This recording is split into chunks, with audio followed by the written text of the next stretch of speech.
नमस्कार दोस्तों, स्वागत है आपका अपने YouTube चैनल वीर द्विवेदी एजुकेशन हब पर। उम्मीद करता हूं कि आप बेहतर होंगे, आपका परिवार पूर्ण रूप से स्वस्थ, मस्त और खुशहाल होगा डियर। आज हम बात करेंगे टीचिंग एप्टीट्यूड और बाल मनोविज्ञान से रिलेटेड प्रश्नों की। ये एक ऐसा प्रैक्टिस सेट है जो आगे आने वाला यूपी टेट हो या सी टेट हो या सुपर टेट हो, आपको इस प्रैक्टिस सेट से एग्जाम में बेहतर सफलता प्राप्त करने में एक अच्छी मार्गदर्शन की भूमिका निभाएगा यह वीडियो। तो वीडियो को बिल्कुल शिद्दत से अंत तक एक सेकंड वॉच कीजिएगा बिना स्किप किए हुए। चैनल पर पहली बार आए हैं तो सब्सक्राइब करें, बेल आइकन को ऑन करें और वीडियो को लाइक और शेयर करना ना भूलें डियर। तो आइए शुरू करते हैं। पहला प्रश्न कह रहा है, किस विद्वान ने कहा था कि शिशु का मस्तिष्क क्या है? कोरी स्लेट है। रूसो ने, प्लेटो ने, एडलर ने, बटलर ने। तो जो विद्वान थे डियर वो थे प्लेटो। प्लेटो ने ये कह दिया कि बालक क्या है? एक कोरी स्लेट है, यानी कि आप इसमें कुछ भी जो भी डालेंगे, जिस तरीके से बालक को मोटिवेट करेंगे, जो चीज़ें पढ़ाएंगे, जो बताएंगे, चाहे वो अच्छी लाइन हो या बुरी लाइन हो, इनका कहना यह था कि बच्चा क्या है? कोरी स्लेट है। मतलब इसका मस्तिष्क एकदम खाली स्लेट के जैसा है। आप इसमें कुछ भी गढ़ दीजिए, कुछ भी लिख दीजिए, कुछ भी जिस तरफ आप इनके माइंड को डाइवर्ट करेंगे, वो बालक उसी आधार पर उसी ओर आगे बढ़ता चला जाएगा। तो ये महान कथन जो था, ये महान मनोवैज्ञानिक प्लेटो का था। अगर बात पूछी जाए रूसो की, तो ये प्रकृतिवादी थे। ये जो हर चीज को करने का या सीखने का जो मादा बताते थे वो सिर्फ प्रकृति पर निर्भर करते थे। ये प्रकृतिवादी थे। इन्होंने कहा था कि बालक जो है प्रकृति में रहकर ही सारी चीज़ों को सीख लेगा। इनका मानना ऐसा था, तो याद रखिएगा। बात करते हैं अपने अगले प्रश्न की। किस विद्वान ने सीखने के 5 चरण बताए थे? फ्रॉबेल, हर्बर्ट, प्लेटो या कमीनियम ने? तो पंचपदी आपने सुना होगा। पंचपदी जो पद्धति है वो हर्बर्ट की है डियर। बी ऑप्शन एकदम करेक्ट है। बात करते हैं अपने अगले प्रश्न की। अनुशासन भंग करने के लिए छात्र को दिया गया दंड कैसा होना चाहिए? मान लीजिए आप एक टीचर हैं, आपकी क्लास में एक बालक जो है क्या है? उदंड है, वो अनुशासनहीनता कर रहा है, तो आप उसे जो दंड देंगे वो कैसा देंगे? प्रश्न ये पूछ रहा है। भय के कारण कोई छात्र अनुशासन भंग ना करे, वो छात्र हमेशा उसकी याद करके कांप जाए, या दंड पाने वाला छात्र अपने को सुधार ले, या स्कूल भर में उसकी क्या हो? चर्चा हो डियर। तो हम बालक को ऐसा दंड देंगे जो अनुशासनहीनता कर रहा है कि दंड पाने वाला छात्र अपने को क्या कर ले? सुधार ले डियर। वो भविष्य में ऐसी अनुशासनहीनता ना करे, हमें ऐसा दंड देना है डियर। अब आप समझ गए होंगे कि कुल मिलाकर हमें उसको सही तरीके से सही लाइन पर लाना है। प्रश्न यही पूछ रहा था। सी ऑप्शन एकदम करेक्ट है डियर। बात करते हैं अपने अगले प्रश्न की।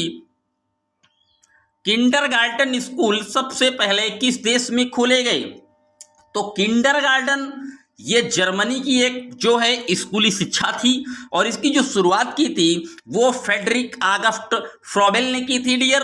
तो किंडरगार्टन जो है ये जर्मनी में स्थापित किए गए थे बालकों के लिए। ये छोटे छोटे बालकों के लिए खेल खेल में एजुकेशन को बढ़ाने की बात की गई थी। इसे हम बालोद्यान शिक्षा भी कहते हैं डियर, तो नोट रखिएगा। बात करते हैं अपने अगले प्रश्न की। भाषा सीखने का प्रभावी उपाय क्या है?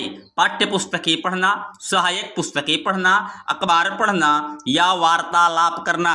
तो भाषा सीखने का जो प्रभावी उपाय है डियर वो वार्तालाप करना है। जब आप बच्चे को आज़ादी देंगे अपनी अभिव्यक्ति की, तो वो अपने दोस्त, समाज, माता पिता, विभिन्न जगहों पर जब किसी भी टॉपिक पर बातचीत करेगा, वार्तालाप करेगा, तभी सीख पाएगा डियर। तो डी ऑप्शन एकदम करेक्ट है। बात करते हैं अपने अगले प्रश्न की।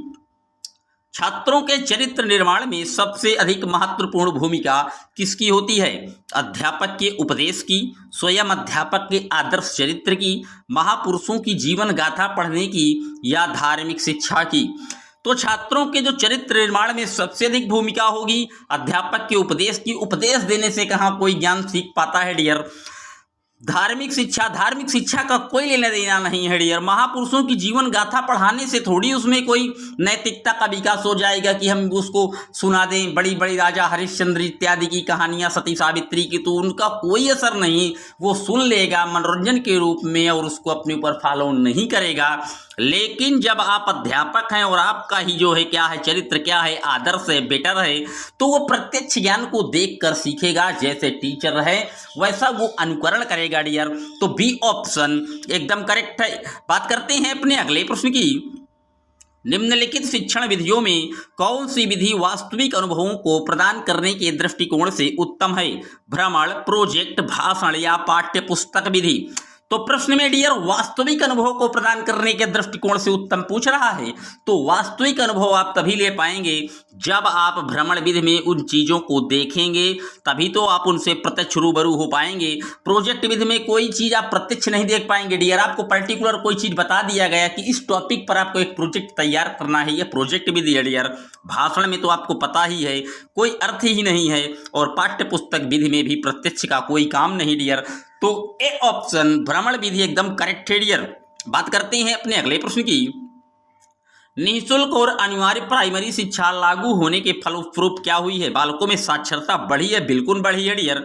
ग्रामीण क्षेत्रों में साक्षरता बढ़ी है? हाँ जी बढ़ी है। देश में भी साक्षरता बढ़ी है।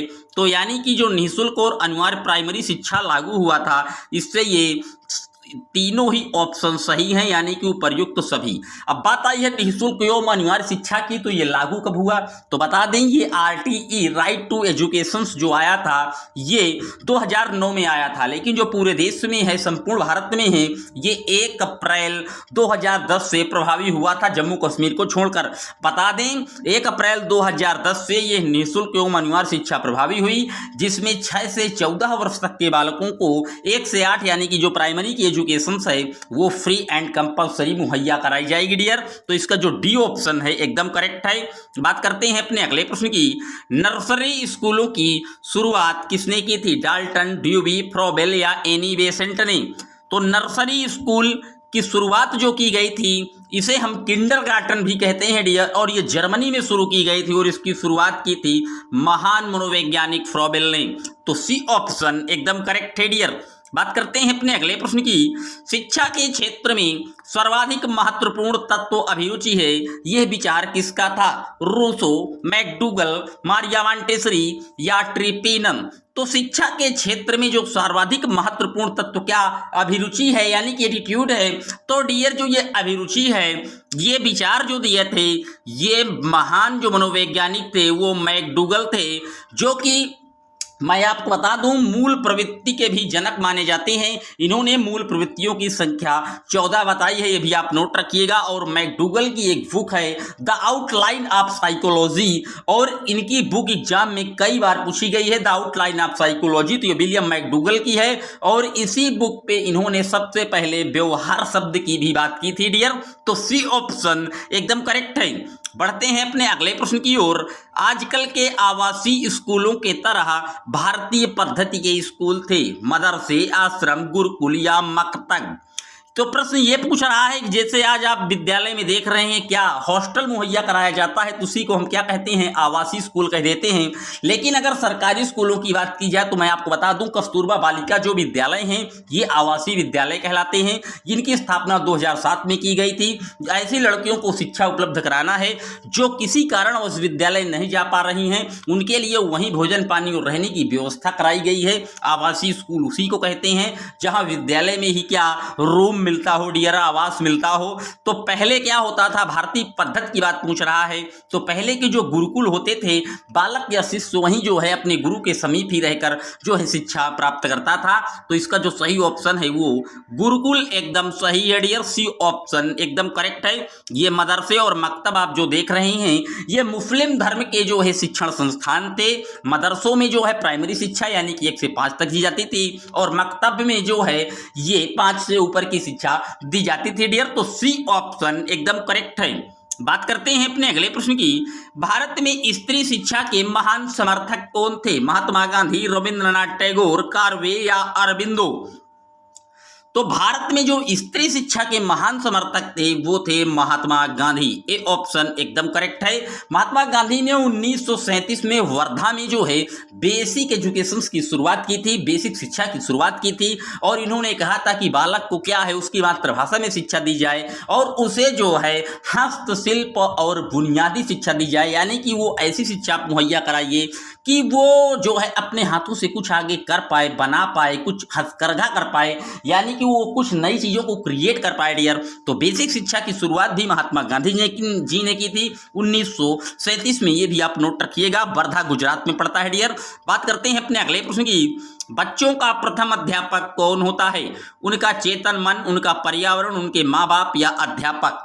तो बच्चे की जो प्रथम पाठशाला है वो परिवार होती है, और जो प्रथम पाठशाला के प्रथम टीचर्स होते हैं वो उनके माता पिता होते हैं। तो सी ऑप्शन एकदम करेक्ट है डियर। बात करते हैं अपने अगले प्रश्न की। शिक्षण का कार्य क्या है? हर व्यक्ति कर सकता है शिक्षण?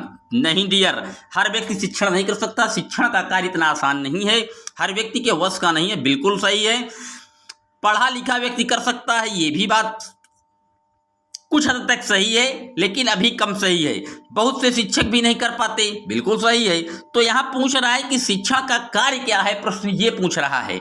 हर व्यक्ति कर सकता है, हर व्यक्ति के वश का नहीं है। तो शिक्षण का कार्य जो है वो हर व्यक्ति के वश का क्या है? नहीं है डियर। शिक्षण इतनी आसान तरीका नहीं कि हर व्यक्ति ही टीचर बन जाए। अगर हर व्यक्ति ही टीचर बन जाएगा तो फिर शिष्य कौन बनेगा डियर? तो शिक्षण का कार्य इतना जो है इजी नहीं है डियर। तो बी ऑप्शन एकदम करेक्ट है। बात करते हैं अपने अगले प्रश्न की। सीखने का मुख्य तत्व तो क्या है? सीखने की इच्छा, बिल्कुल सही है। जब आपकी इच्छा होगी किसी चीज को सीखने की तभी आप उस चीज को सीख पाएंगे डियर।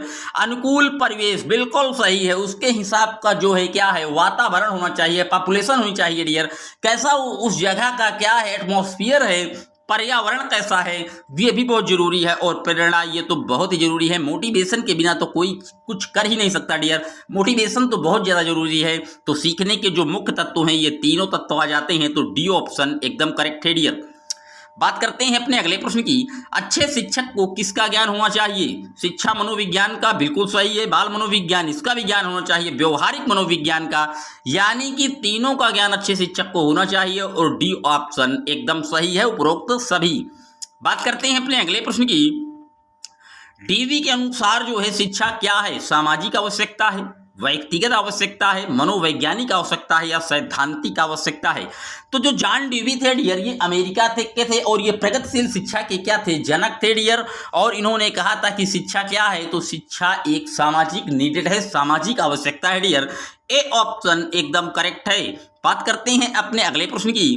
खेल के माध्यम से शिक्षा क्या है? मनोवैज्ञानिक है, अमनोवैज्ञानिक है, रचनात्मक प्रवृत्ति को दबाती है। कभी खेल से शिक्षा रचनात्मक प्रवृत्ति को दबाती है कि वो और ज्यादा उसे इंप्रूव करती है, क्रिएटिविटी एबिलिटी को जो है इंप्रूव करती है, यानी कि बढ़ाती है। तो दबाती है तो बिल्कुल गलत है। समूह प्रवृत्ति को दबाती है, फिर दबाती है, ये भी गलत है। अमनोवैज्ञानिक भी गलत है। तो खेल के माध्यम से जो शिक्षा है वो क्या है? वो डियर मनोवैज्ञानिक है। ए ऑप्शन एकदम करेक्ट है। बात करते हैं अपने अगले प्रश्न की। शिक्षा की खेल विधि का क्या अर्थ है? खेल क्रियाओं द्वारा शिक्षा, खेल क्रियाओं द्वारा मनोरंजन, या खेल की शिक्षा या क्रियाशीलता पर जोर?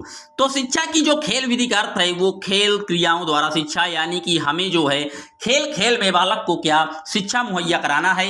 ए ऑप्शन एकदम करेक्ट है। बात आई है खेल विधि की, तो बता दें जो आधुनिक खेल विधि की जनक हैं वो कार्लवेल कुक हैं, और खेल विधि की जनक फ्रॉबेल को माना जाता है डियर। बात करते हैं अपने अगले प्रश्न की।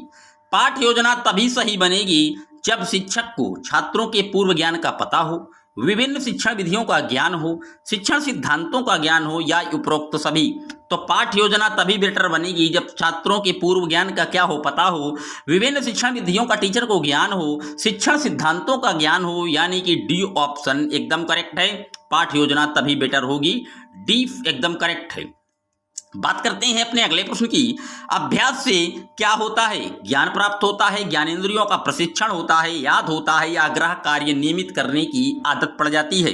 तो बता दें डियर, जो अभ्यास है इससे जो है ज्ञानेंद्रियों का क्या हो जाता है? प्रशिक्षण होता है, बी ऑप्शन एकदम करेक्ट है। बाबा रहीम रैदास जी जो है, बाबा रहीम रैदास जी ने एक लाइन कही थी कि करत करत अभ्यास ते जड़मत होत सुजान, और रसरी आवत जाते सिल पर पड़त निशान। यानी कि कोई चीज़ आपको नहीं आ रही है, मान लीजिए आप जो है मैथ में कमजोर है, बाल विज्ञान में आप कमजोर है, तो आप अभ्यास कीजिए। Practice is better more than, यानी कि प्रैक्टिस ही जो है आपको क्या है, सफलता की सीढ़ी है डियर। अभ्यास बहुत जरूरी है और अभ्यास से क्या होता है, ज्ञानेंद्रियों का प्रशिक्षण होता है। बी ऑप्शन एकदम करेक्ट है। बात करते हैं अपने अगले प्रश्न की। छात्रों के आवेगों का दमन करने में क्षमता है, वो अनुशासन मानने लगते हैं, उनमें विद्रोह भावना पनपने लगती है, उनकी सृजनात्मकता शक्ति कुंठित हो जाती है, या बी और सी। तो छात्रों के आवेगों का अगर आप क्या करेंगे दमन, तो उनमें विद्रोह की भावना पनपने लगती है और उनकी सृजनात्मक शक्ति क्या होगी, कुंठित हो जाएगी डियर। तो इसका जो सही ऑप्शन है वो डी एकदम सही है, यानी कि बी और सी दोनों। बात करते हैं अपने अगले प्रश्न की। शिक्षा में प्रयोजनवाद की विचारधारा के प्रवर्तक कौन माने जाते हैं, किलपैट्रिक, पेस्टोलॉजी, विलियम जेम्स या जॉन डेवी। तो प्रश्न में प्रयोजनवाद लिखा है और प्रयोजनवाद के जनक विलियम जेम्स माने जाते हैं डियर। ये अमेरिका के महान मनोवैज्ञानिक थे। अगर योजनावाद आता तो किलपैट्रिक मार देते आप, प्रगतिशील आता तो आप जॉन डेवी मारते डियर। तो सी ऑप्शन एकदम करेक्ट है। बात करते हैं अपने अगले प्रश्न की। शिक्षण की डाल्टन विधि आरंभ करने का श्रेय किसे है, डॉक्टर डाल्टन को, पार्कहर्स्ट को, किलपैट्रिक को या पेस्टोलॉजी को। तो शिक्षण की जो डाल्टन विधि है वो है पार्क हेलनहर्स्ट को, यानी कि बी ऑप्शन एकदम करेक्ट है। डाल्टन विधि को हम बता दें, इसे हम ठेका विधि के नाम से भी जानते हैं डियर। प्रश्न पूछा जाता है कि ठेका विधि किसे कहा जाता है, तो ये डाल्टन विधि को कहा जाता है। बात करते हैं अपने अगले प्रश्न की। शिक्षा मनोविज्ञान का जनक किसे कहा जाता है, हार्बर्ट स्पेंसर या पेस्टोलॉजी या डीवी को। तो शिक्षा मनोविज्ञान के जो जनक हैं वो स्पेंसर को कह देते हैं डियर। बी ऑप्शन एकदम करेक्ट है। बात करते हैं अपने अगले प्रश्न की। बच्चों के लिए सबसे उत्तम शिक्षक वह है जो स्वयं बालक जैसा हो। कथन किसका है, मेकेन का, अरस्तु का, रूसो का या जॉन लॉक का। तो ये कथन जो स्वयं बालक जैसा हो, ये कथन अरस्तु का है डियर। बी ऑप्शन एकदम करेक्ट है। याद रखिएगा, अरस्तु ने कहा था कि जो है बालक क्या है, व्यक्ति क्या है, व्यक्ति एक सामाजिक प्राणी है डियर। ये भी अरस्तु ने ही कहा था। बात करते हैं अपने अगले प्रश्न की। कक्षा में संप्रेषण की सबसे शक्तिशाली बाधा क्या है, बाधा पूछ रहा है प्रश्न में। बाहरी हस्तक्षेप, शिक्षण सामग्री का अभाव, शिक्षक के स्तर पर भ्रांति या कक्षा में शोरगुल। तो संप्रेषण तभी नहीं सही हो पाएगा जब क्या हो, शिक्षक के स्तर में ही भ्रांति हो, यानी कि आप समझ ना पाए कि टीचर कह क्या रहा है, टीचर को खुद कंफ्यूजन हो कि ये सही है या ये सही। जब भ्रांति पैदा हो तो वहाँ कम्युनिकेशन कैसा होगा, बेटर नहीं होगा बल्कि बैड कम्युनिकेशन होगा डियर। तो सी ऑप्शन एकदम करेक्ट है। बात करते हैं अपने अगले प्रश्न की। प्रभावकारी शिक्षण फलन है स्पष्ट एवं यथा तथ्य संप्रेषण का, उचित कक्षा अनुशासन का, नियमित अध्ययन का या कक्षा में अविलंब नियमित रूप से आना। तो प्रभावकारी शिक्षण तभी होगा जब स्पष्ट एवं यथा तथ्य क्या हो, संप्रेषण हो। विषय के अनुरूप या टॉपिक के अनुरूप जब हम बात करेंगे, संप्रेषण करेंगे, कम्युनिकेशंस करेंगे, विचारों का आदान प्रदान करेंगे, तभी वो प्रभावकारी शिक्षण फलन होगा डियर। तो ए ऑप्शन एकदम करेक्ट है। बात करते हैं अपने अगले और अंतिम प्रश्न की। आज का हमारा 30वां प्रश्न है। इसके बाद हम आपको इस वीडियो के अगले पार्ट में और प्रश्न कराएंगे डियर। तो बात करते हैं आज के अपने अगले और अंतिम प्रश्न की। छोटे बच्चे के लिए शिक्षा का माध्यम होना चाहिए मातृभाषा, अंग्रेजी भाषा, क्षेत्रीय भाषा या राष्ट्रभाषा। तो बालक कैसा है, छोटा है, वो अभी अपने परिवार से आया है, तो परिवार घर की बोली यानी कि उसे मातृभाषा में शिक्षा दीजिए। जब आप उसकी मातृभाषा में पढ़ाएंगे डियर तो वो चीज़ों को अच्छे से एब्जॉर्ब कर पाएगा और नई चीज़ों को तुरंत पुरानी चीज़ों से जोड़कर सीख लेगा डियर। तो इसका जो सही ऑप्शन है वो ए एकदम करेक्ट है डियर। ये थे आज के टॉप 13 महत्वपूर्ण प्रश्न। मिलेंगे जल्द ही आपसे एक और वीडियो में इसके आगे के प्रश्नों के साथ। तब तक के लिए जय हिंद जय भारत। वीडियो अच्छा लगे तो एक बार सब्सक्राइब करें चैनल को, वीडियो को लाइक और शेयर करना ना भूलें। मिलते हैं जल्द ही आपसे इसके आगे के प्रश्नों के साथ। तब तक के लिए जय हिंद जय Bharat. Thanks for watching my video.